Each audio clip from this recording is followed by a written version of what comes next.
Ladies and gentlemen, I want to talk about what Kimani Ichungwah said in Parliament today. Kimani Ichungwah is the member of Parliament, Kikuyu constituency, and when he stood up today to give his submissions, I changed the kind of perspective I've been having about this man, Kimani Ichungwah. For the first time, he put the sycophants aside and said something that can help the country, Kenya. Maybe because he has realized that the people in Kenya have already made a decision, or he has known that William Ruto to defend his second term is going to be so difficult.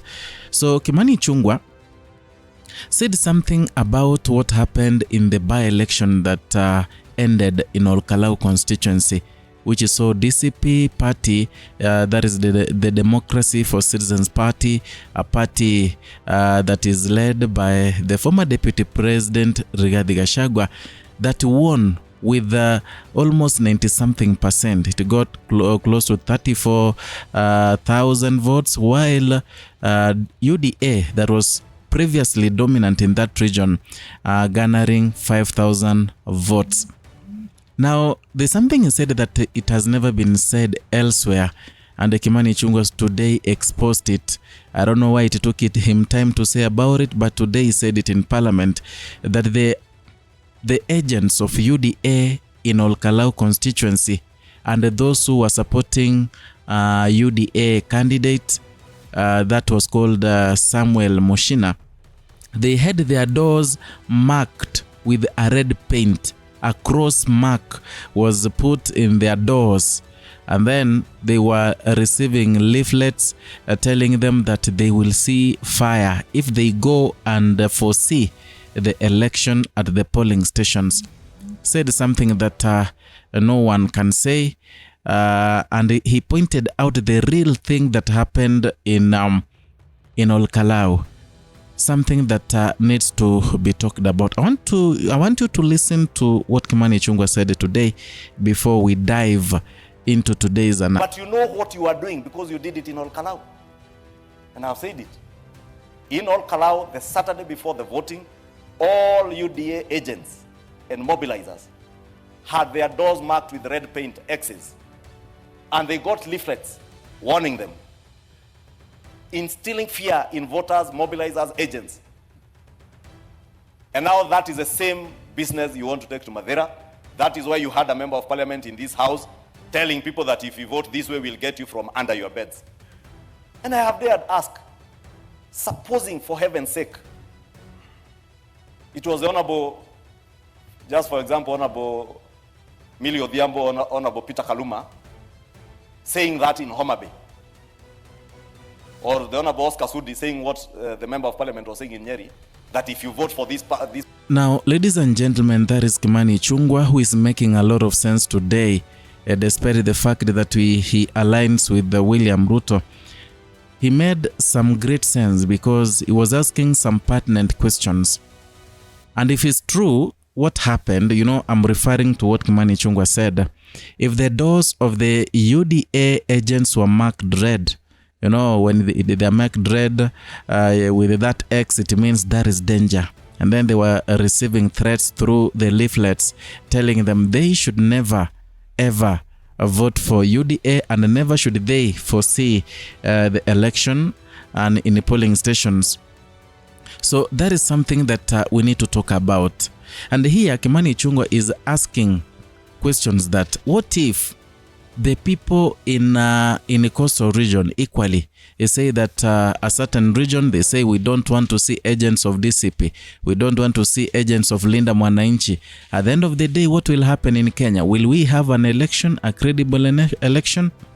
That is the first question that Kimani Ichungwah asked, that makes a lot of sense, because we must agree that despite that many of the Kenyans are tired with this regime, William Ruto's government, we must agree that we need to argue based on on facts. We need to defeat the government not through dubious tactics, but by the ballot. Everyone has a right to vie. Everyone has a right to vote wherever he wants to vote. Twende tu wapige kura. Those who want to vote for William Ruto, they will. Those who will influence, or rather the opposition will influence to vote for whoever who will be voted for, either Sifuna, either Kalonzo, either whoever the flag bearer will be of opposition.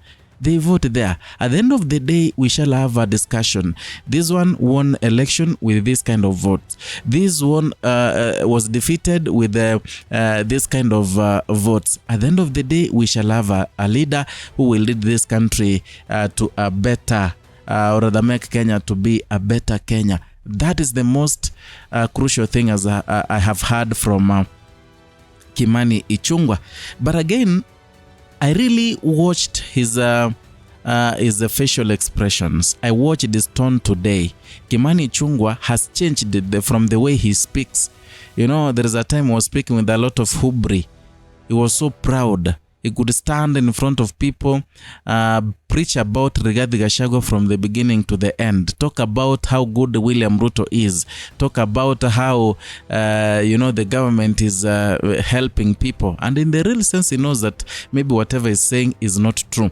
So, Kimani Ichungwah, from what I saw today, is a very tensed man.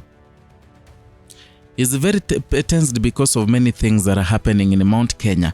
Right now, Kimani Ichungwah knows that for anyone who is vying using UDA to win an election in Mount Kenya is going to be so difficult.